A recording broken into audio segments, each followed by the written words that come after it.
Hi everyone, Jordan Spangenburg here for our final screencast for Module 8 as we take everything we've been learning from this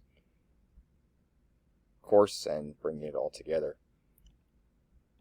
So first thing here, just to recap the goal that I've been working on throughout the course.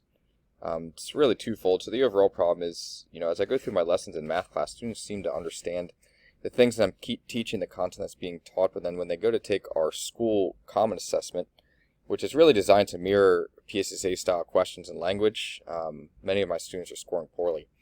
And the problem within the problem that I've noticed is that many students would benefit from some small group instruction, but there simply is just not enough time in a math block period to meet with all my students and to meet with all the students' needs. So the goal that I'm setting here for this unit is that 70% of my students will score at least at 70% or higher on 9 out of 13 of the 5th grade common assessments that they will take during the school year. 70% is kind of the percentage I'm picking because that's what our school considers to be a proficient score. Anything 70% or higher. So in order to do this, I feel that the best blended learning option is the station rotation model. And I would set up 3 stations that the students would rotate in between throughout a math block period. So first of all, we would have our large whole group instruction, but ideally that would be only about 10-15 minutes, keeping that really short, just really introducing the topic, kind of letting the students know what they'll be learning that day. And from there, we'd break out into 3 small group sessions. So the first model or rotation that students would go to would be a small group instruction. That would be with me, where we would dive deeper into the topic and learn more really what we're looking at into the lesson.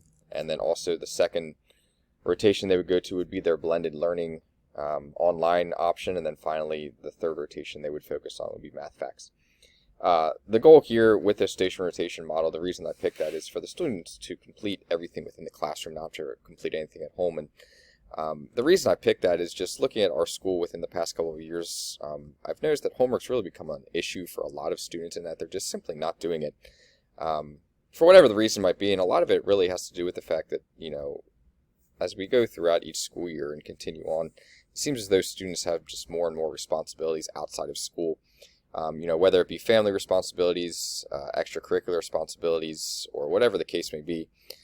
Which again, I'm totally in favor of the, full body student, if you will, doing extracurriculars, playing sports, doing musical instruments, and things like that. So anyway, that's why, I really want to focus on the station rotation model and completing all the work within the building. So then blended tools, some things that I would focus on. So first of all, my school that I teach at is a one-to-one school, so every student does have their own iPad, so they would have their own device to use. So some of the resources I plan on utilizing here are IXL, Khan Academy, and Splash Learn. So first of all, IXL is a really cool program, and again, if you haven't used it, I really encourage you to check it out. But the curriculum that we use at my school is called MyMath, and MyMath and IXL are paired and aligned together. So you can actually go into IXL and tell IXL that you're using MyMath, and then IXL will tell you what specific IXL skills and lessons go with the lesson that you're on. And there's at least one for every single lesson in the entire curriculum, and sometimes there's more than one. So utilizing IXL would come pretty easily. Khan Academy, again, would be great. If you've never used Khan Academy, I really encourage you to check that out as well. But the students could use these videos to walk them through the lessons that we're looking at. And again, Khan Academy pairs really nicely with a lot of curriculums as well.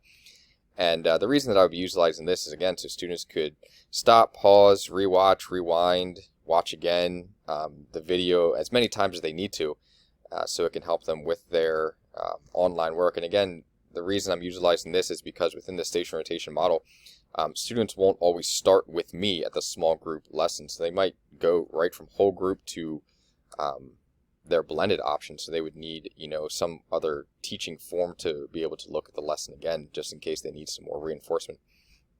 Finally, Splash Learn. Splash Learn is a really cool resource too. It's Common Core aligned, so you can go through and search different standards to use. It also has a math facts program that can be individually designed for students based on their need. So classroom layout then. So this goes back to one of our previous modules, but here's how I plan to design my classroom. So over here I would have my teacher desk and storage area kind of in this back corner, kind of my workspace. But then right here is where ideally I would have my student desk for the whole group instruction right in the middle of the room. This would be the front of my classroom, so here's where like my whiteboard would be and my projector and all of that. And then within the 3 breakout, then small group rotations, I would have my small group instruction up here. I would have my online workstations over here, where again I would have counters that are already set up. Students could just slide their chairs right over here and create their own little workspace. There's charging stations as needed. And then here in the back corner of the room is where students would be paired up with partners working through math facts and also using some of those online tools for their math facts as well. Student roles then that I'm kind of envisioning here for this. During the small group instruction, again, like I said earlier, it's a chance for the students to really dive deeper into the current lesson with me, ask questions from me, solve problems using PSSA language and similar type problems that they might see on their common assessment and as well as the PSSAs, and then also ideally helping and learning from others as well. The online instruction piece, the goal here would be for students to work individually, be able to troubleshoot tech issues on their own, help each other troubleshoot as needed if they can't figure out their own, but ultimately the goal here is not have to come to me, because for these rotations to work within the time frame that I have, I just need everything to flow smoothly, and I can't be stopping with one group to be focusing on another group at the same time. It just wouldn't be fair to either group, so that's the goal there. And then finally, the math facts rotation, the goal for students would be to become proficient in all of their multiplication and division facts 0 through 12. Again, utilizing daily fact practice with their partners, also utilizing some online tools, specifically some extra math. Again, individualized practice on Splash Learn, and as well as the resource SumDog, which focuses on math facts as well.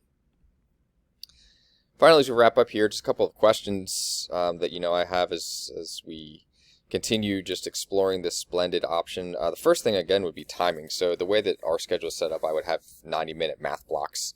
And being able to fit these 3 rotations plus a whole group lesson into a 90-minute period is a lot.